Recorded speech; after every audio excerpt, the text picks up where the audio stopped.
ભાવનગર શહેરમાં જે એલર્ટ છે તેના પગલાના દ્રશ્યો આપ જુઓ। ભાવનગર શહેરમાં મેઘરાજાની ધમાકેદાર એન્ટ્રી થઈ ગઈ છે। અસહ્ય બફારા અને ગરમી બાદ ધોધમાર વરસાદ ભાવનગરની અંદર જોવા મળી રહ્યો છે। બપોર બાદ વરસાદની એન્ટ્રી થઈ છે। કાળિયાબીડ, વાઘાવાડી રોડ, ઘોઘા સર્કલમાં વરસાદ થયો છે। સુભાષનગર સહિત અનેક વિસ્તારોમાં વરસાદને લઈને સમાચાર મળી રહ્યા છે। વરસાદથી વાતાવરણમાં ઠંડક પણ પ્રસરી ગઈ છે। ભારે વરસાદથી ધોળા દિવસે અંધારું છવાઈ ગયું છે। વાહન ચાલકોને લાઇટ શરૂ કરવાની ફરજ પડી હતી। વિઝિબિલિટીમાં ઘટાડો થયો હતો। ભાવનગર શહેરના દ્રશ્યો કે જ્યાં આગળ ધોધમાર વરસાદનું આગમન થયું હોય તે પ્રમાણેની પરિસ્થિતિ હાલમાં જોવા મળી રહી છે। બપોરના સમયે પણ વાહન ચાલકોને લાઇટનો ઉપયોગ કરવો પડ્યો હતો કારણ કે અંધકાર જે છે તે છવાયેલો જોવા મળી રહ્યો છે। આ તરફ વડોદરાના શિનોરમાં વરસાદી માહોલ, પવનના સુસવાટા સાથે વરસાદી ઝાપટું પડ્યું। વરસાદને પગલે વાતાવરણમાં ઠંડક પ્રસરી। અસહ્ય ગરમીના બફારા વચ્ચે વરસાદી ઝાપટા, જેને કારણે લોકોને પણ ગરમીમાંથી આંશિક રાહત મળી છે। ગરમીનો પણ અહેસાસ થતો હતો, બફારો પણ તેટલો હતો, પરંતુ હવે વરસાદ આવ્યો છે। ઠંડકનો અહેસાસ વડોદરાની અંદર થઈ રહ્યો છે। તો ભાવનગર બાદ વડોદરાથી સમાચાર દક્ષિણ ગુજરાતમાં પણ સતત વરસાદ જે છે તે ચાલુ હોવાના સમાચાર સવારથી જ મળી રહ્યા છે।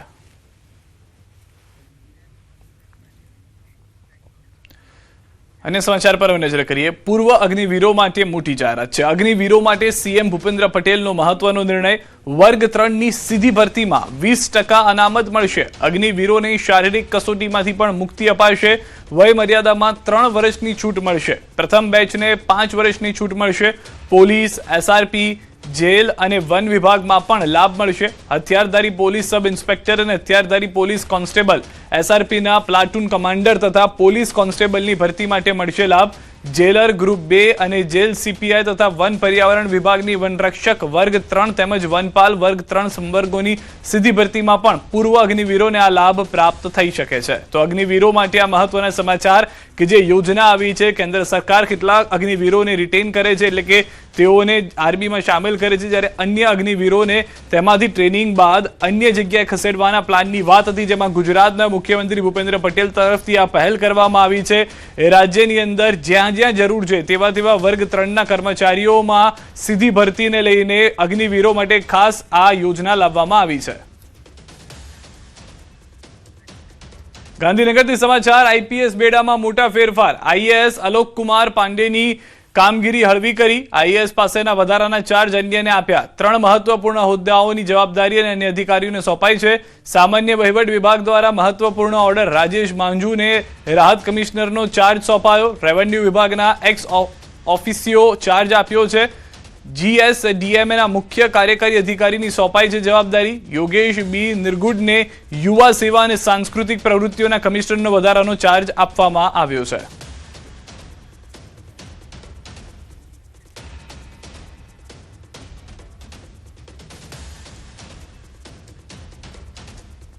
તો મોંઘવારીનો વધુ એક ઝટકો। હવે રિક્ષામાં મુસાફરી કરવી મોંઘી પડશે। અમદાવાદના રિક્ષાના ભાડામાં વધારો મંજૂર થયો છે। મિનિમમ 1.2 કિલોમીટરનું ભાડું 20 રૂપિયાથી વધારીને 25 રૂપિયા થયું છે। રનિંગ ભાડું પ્રતિ કિલોમીટર 15 થી 20 વધારવામાં આવ્યું છે। ગાંધીનગરમાં રેટ કમિટીનો બેઠકમાં નિર્ણય છે। રિક્ષા ચાલક સંગઠનોની માંગ સ્વીકારી છે। સીએનજીના વધેલા ભાવને લઈને વધારો કરવામાં આવ્યો છે।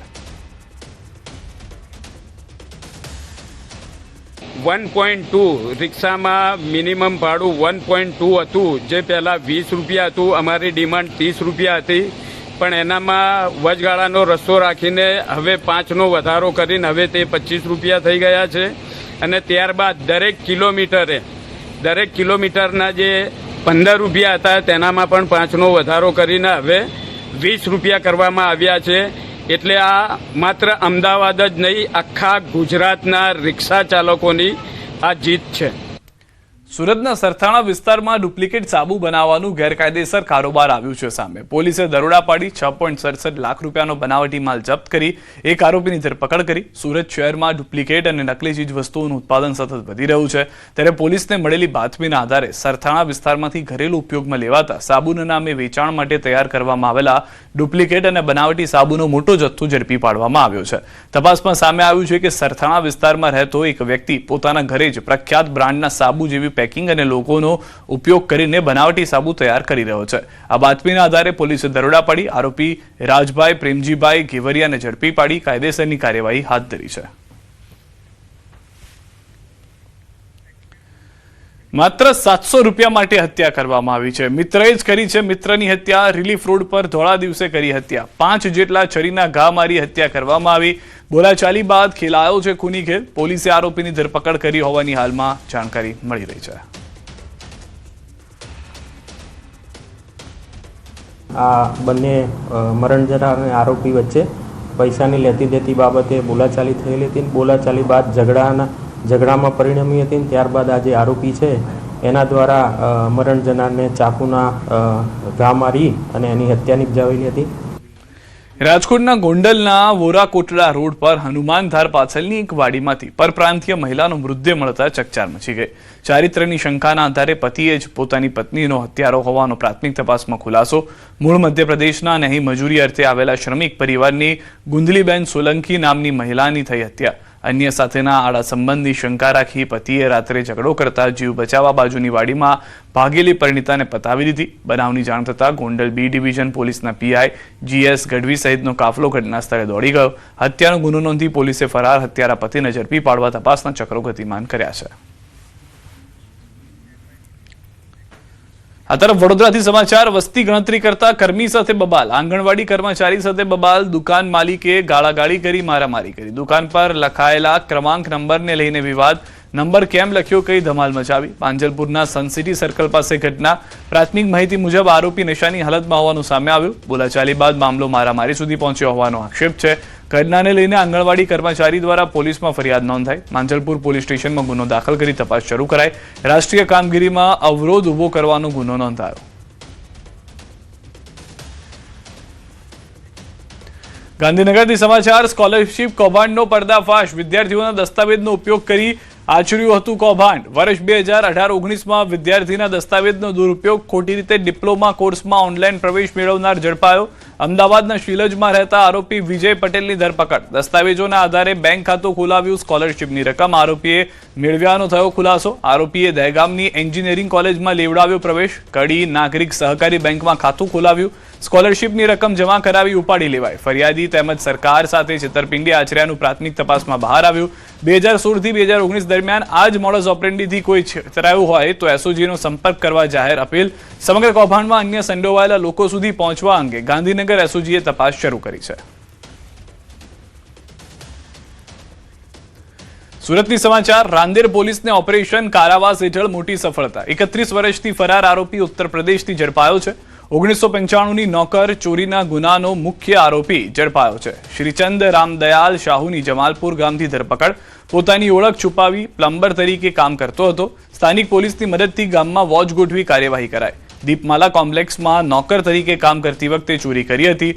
સોનું અને રોકડ મળી કુલ 25,000ની ચોરી કરી હતી. પગાર સમયસર ન મળતા ગુસ્સામાં ચોરી કરી હોવાની કબૂલાત. ચોરી બાદ સુરત છોડીને સીધો ઉત્તર પ્રદેશ ભાગી ગયો હતો. થોડા દિવસ પહેલા અખબારમાં છપાયેલી નામ બદલવાની જાહેરાતે અમદાવાદના વેજલપુરમાં સ્થાનિકોને ચિંતામાં મૂક્યા છે. વેજલપુરમાં રહેતા સાજિદ એઝાઝ નામના યુવકે પોતાનું નામ બદલીને સ્વપ્નિલ પોદ્દાર રાખવા જાહેરાત આપી હતી. જેમાં સરનામું પણ વેજલપુરની એક સોસાયટીનું હતું, જેને લઈને સ્થાનિકો ચિંતામાં મુકાયા છે.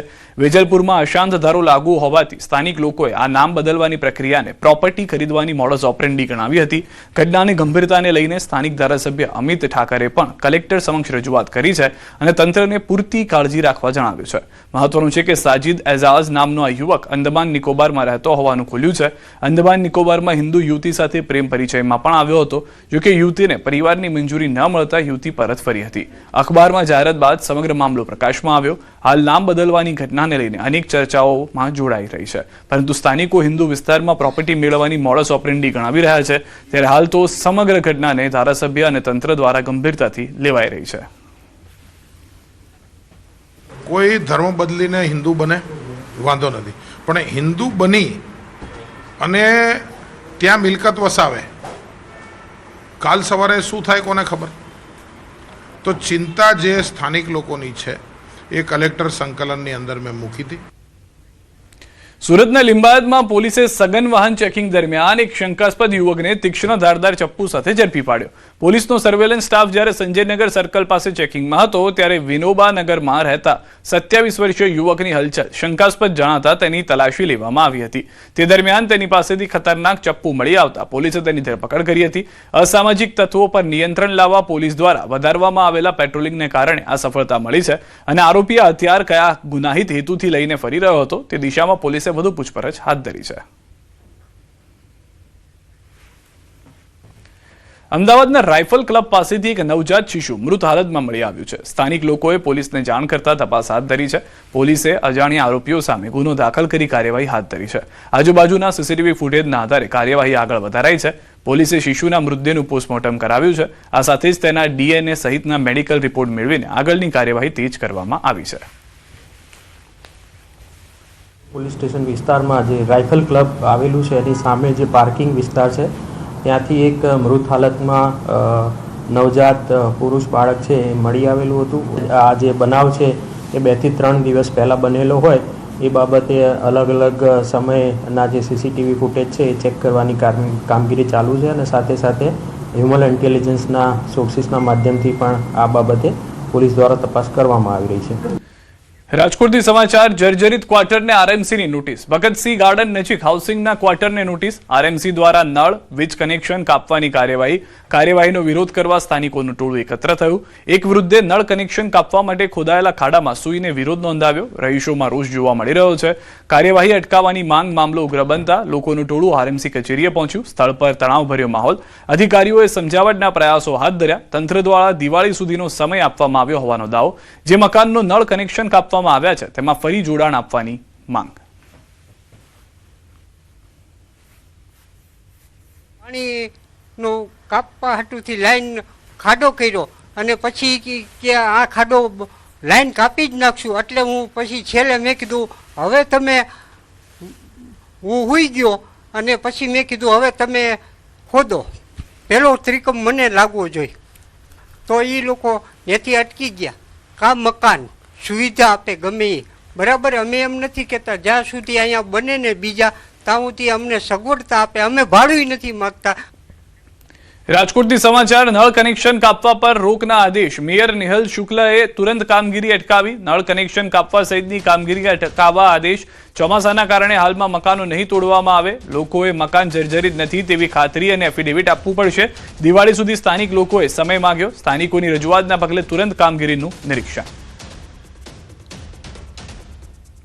એટલે તુરંત ત્યારે કાર્યવાહી અટકાવવાનો આદેશ આપ્યો છે અને માહિતી લઈ અને અત્યારે બધા રહેવાસીઓ આવ્યા એના આધારે માહિતી પણ અમને મળી છે. અમારા ત્યાંના ચૂંટાયેલા કોર્પોરેટરોએ પણ માહિતી આપી છે. એટલે એકચ્યુઅલમાં પ્રોપર્ટી ગુજરાત હાઉસિંગ બોર્ડની છે. કોર્પોરેશનને પ્રોપર્ટીના સ્ટ્રક્ચર સાથે સીધું કોઈ લેના દેના છે નહીં, પરંતુ નબળા બાંધકામને લીધે કોઈ જાનહાનિ ન થાય આ માટેનો જે વિષય છે એની તકેદારી લેવી જરૂરી છે. એટલે એના માટે કે લોકોનું એફિડેવિટ માંગ્યું છે, એફિડેવિટ આપી દેશે. એના આધારે નક્કી કરશું કે કોના મકાન ઉપર કઈ કાર્યવાહી કરવી. તાપી જિલ્લાના વ્યારા ખાતે કલેક્ટરના જિલ્લા સ્વાગત કાર્યક્રમમાં સરકારી આવાસ મુદ્દે 4 ગામની મહિલાઓ કલેક્ટર કચેરીએ પહોંચી હતી. ગામ લોકોને કોઈ યોજનાનો ચોક્કસ લાભ ન મળ્યો હોવાની મહિલાઓની મીડિયા સમક્ષ રજૂઆત કરી હતી અને માત્ર વટલાયેલા આદિવાસી ખ્રિસ્તીઓને જ આવાસ ફાળવવામાં આવતો હોવાનો આક્ષેપ કર્યો હતો. જેમાં ગામના તલાટીઓ અને સરપંચો મનમાની કરતા હોવાનો પણ મહિલાઓ દ્વારા આક્ષેપ કરવામાં આવ્યો. ગામમાં તંત્ર દ્વારા આવાસની ફાળવણી કરવામાં ભેદભાવ થતો હોવાનો આક્ષેપ કરીને આવાસ યોજનાની માંગણી કરી.